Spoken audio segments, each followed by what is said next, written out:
Košulja je peklana, kamera sve vidi sad, ali samo gornji sprat. Šef priča već 2 sata, ja gledam u zid od vrata.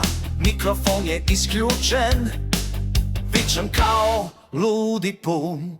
Video poziv, video poziv, lice mi je na ekranu svako. Video poziv, video poziv, ne znam ko me gleda i odakle. Iza mene soba prljava, majka ulazi i pita nešto, brzo je guram da izađe pre nego vide svi.